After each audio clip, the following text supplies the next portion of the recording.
হয়, অসম আৰক্ষী কনিষ্টবলৰ যি ৰিজাল্ট ঘোষণা কৰা হৈছে তাত দেখা গৈছে বিহালীৰ বুৰৈগুৰিৰ দিন হাজিৰা কৰা এজন যুৱক লিখক কটকী তেখেতে এই অসম আৰক্ষী কনিষ্টবলত চাকৰি পাবলৈ সক্ষম হৈছে আৰু মোৰ সতীৰ্থক মই দেখুৱাবলৈ যত্ন কৰিছোঁ আৰু বৰ্তমান মই বিহালী বুৰৈগুৰি গাঁৱত উপস্থিত আছোঁ আৰু এখন বিহালীৰ অতি পিছপৰা গাঁও বুলি ক'ব পাৰি এখন গাঁও আৰু তাত এক সুখৰ বন্যা হাঁহিৰে বিৰিঙিছে এই দুখীয়া পৰিয়ালটো আৰু আজি এখেতে দিন হাজিৰা কৰি অসম আৰক্ষীৰ যি কনিষ্টবলৰ চাকৰি পাবলৈ সক্ষম হৈছে আৰু পোনে পোনে মই এওঁৰ কাষলৈ গৈছোঁ এই বিষয়ে অধিক জানিবৰ বাবে পোনপ্ৰথমে আপোনাক নিউজ লাইভৰ তৰফৰ পৰা শুভেচ্ছা জ্ঞাপন কৰিছোঁ। কেনেকুৱা লাগিছে? হয়, পোনপ্ৰথমে মই মোৰ ফালৰ পৰা আপোনালোকক ধন্যবাদ জ্ঞাপন কৰিছোঁ আৰু আপোনালোকৰ নিউজ লাইভৰ জৰিয়তে মই অসমৰ মাননীয় মুখ্যমন্ত্ৰী শ্ৰীযুত হিমন্ত বিশ্ব শৰ্মা ডাঙৰীয়াক অশেষ ধন্যবাদ জনাইছোঁ।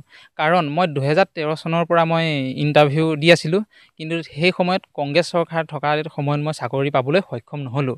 কাৰণ যিহেতু মই দিন হাজিৰা কৰি খোৱা মানুহ, এতিয়া যি বিজেপি চৰকাৰ আছে হিমন্ত বিশ্ব শৰ্মা ডাঙৰীয়াৰ নেতৃত্বত, সেই তেখেতৰ যি প্ৰতিশ্ৰুতি দিছিলে দুখীয়া ৰাইজক যে স্বচ্ছ আৰু নিকা পদ্ধতিৰে চাকৰি পাবলৈ সক্ষম হ'ব, সেই কথা আজি প্ৰতিশ্ৰুতি পূৰণ কৰিছে। সেয়েহে নথৈ আনন্দিত হৈছোঁ। মই আপোনালোকৰ জৰিয়তে মই মাননীয় মুখ্যমন্ত্ৰী হিমন্ত বিশ্ব ডাঙৰীয়াক অশেষ ধন্যবাদ জ্ঞাপন কৰিছোঁ আৰু লগতে মোক এই ইণ্টাৰভিউ ক্ষেত্ৰত বা যিখিনি দিহা পৰামৰ্শ দিছিলে আমাৰ গাঁৱৰ স্থানীয় যুৱক প্ৰফুল্ল দাস দাদাই মোক বহুতখিনি শিকাইছিলে। প্ৰথম তেখেতেই মোক নিছিলে এই পৰ্যায়লৈ আৰু লগতে মোৰ মা দেউতা মোৰ সহপৰিয়ালে মোক বহুতখিনি উৎসাহ আৰু কয় যে কাম কৰিলেও তই যিখিনি ইণ্টাৰভিউ প্ৰেক্টিছ কৰিব লাগে, সেই প্ৰেক্টিছ কৰিবলৈ মোক উৎসাহ যোগাইছিলে যে এইকণ সময় কাম কৰিব নালাগে, প্ৰেক্টিছ কৰগৈ, তেতিয়াহে এজন ভাল মানুহ হ'ব পাৰিবি। আজি মই নথৈ আনন্দিত হৈছোঁ। যি উপনীত হৈছোঁ মই মাননীয় হিমন্ত বিশ্ব শৰ্মা ডাঙৰীয়াৰ নেতৃত্ব বিজেপি চৰকাৰখনকে মই ধন্যবাদ জ্ঞাপন কৰিছোঁ। নহ'লে মোৰ দৰে এনেকুৱা এখন দুখীয়া ঘৰৰ ল'ৰাই এই পৰ্যায়ত আজিলৈকে উপনীত হ'ব পৰা নাই। কি কাম কৰে আপুনি? মই আপোনাৰ দিন হাজিৰা কৰোঁ মানুহৰ ঘৰত, ট্ৰেক্টৰত যি বালি শিল ভৰোৱা কাম কৰে সেয়াও কৰোঁ, টেলাৰত বেলচা মাৰে তেনেকুৱা কাম কৰোঁ, পাতো ছিঙো মানুহৰ ঘৰত। তেনেদৰে চলি আছিলোঁ আৰু দেউতা যিহেতু আৰ্থিক অৱস্থা ভাল নহয় তেনেদৰে চলিছিলোঁ আৰু। আপুনি দিনটো কষ্ট কৰে, ইফালে অধ্যয়ন কেনেকৈ কৰি আছিল? শাৰীৰিক অনুশীলনে হওক বা পৰীক্ষাও দিব লাগে, পৰীক্ষা দিব লগা হয়, পৰীক্ষা দিবলগীয়া হৈছে। কেনেকৈ আপুনি প্ৰস্তুতি?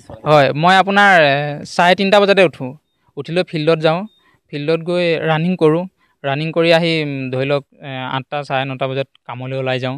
তাৰ মাজতে কাম বন কৰি আহি সন্ধিয়া সময়খিনি মই অধ্যয়ন কৰিছিলোঁ আৰু তেনেদৰে মই ইউটিউবৰ পৰাও মই কিছুমান ভিডিঅ' চাইছিলোঁ আৰু বিশেষকৈ এটা কথা মই ক'ব লাগিব আজি, বিশ্বনাথ চাৰিআলিস্থিত আপোনাৰ এটা কোচিং চেণ্টাৰ আছিলে, সেই তাতো অলপ শিকাইছিলে, তাতো অলপ শিকিছিলোঁ আৰু আপোনাৰ ফিজিকেলত মোৰ ইমান এটা ৰানিং ভাল আছিলে, কিন্তু লং জাম্প মই ইমান পৰা নাছিলোঁ। তেতিয়া আমাৰ ওচৰতে যি হস্ত সংযোজন আছে, সেই হস্ত সংযোজনত আপোনাৰ সুশান্ত বৰুৱা নামৰ যিজন ইনচাৰ্জ আছে, সেই তেখেতে মোক লং জাম্প মৰাত আৰু ফিজিকেলত বহুতখিনি মোক সহায় কৰিছিলে। সেই সহায় কৰাৰ কাৰণে মই আজি এই পৰ্যায়ত পাইছোঁহি। আজি কি ক'ব এতিয়া চৰকাৰী চাকৰি পাবলৈ সক্ষম হ'ল? আপুনি বিশ্বাস কৰিছিল নে? দিন হাজিৰা কৰা, ট্ৰেক্টৰত গৈ কাম কৰে, হাজিৰা কাম কৰে, আজি এখন চৰকাৰী চাকৰি আপুনি পাবলৈ সক্ষম হৈছে, আপুনি বিশ্বাস হৈছিল নাই পাম বুলি? হয়, মোৰ দৃঢ় বিশ্বাস আছিল, কাৰণ মই আগত মোৰ ফিজিকেলত অলপ কমি আছিল তেতিয়া বেলেগ মোৰ দৰে দুখীয়া ঘৰৰ মানুহে পাবলৈ সক্ষম হৈছিল। তেতিয়াৰ পৰা মোৰ দৃঢ় বিশ্বাস আছিল মই এদিন নহয় এদিন মোৰ লক্ষ্যত উপনীত হ'ম, কাৰণ মোৰ বিশ্বাস আছিল বিজেপি চৰকাৰ আৰু 12 বছৰৰ পৰা মই প্ৰস্তুতি চলাইছোঁ, কাৰণ কংগ্ৰেছৰ দিনত মই কিন্তু সক্ষম নহ'লোঁ পাবলৈ।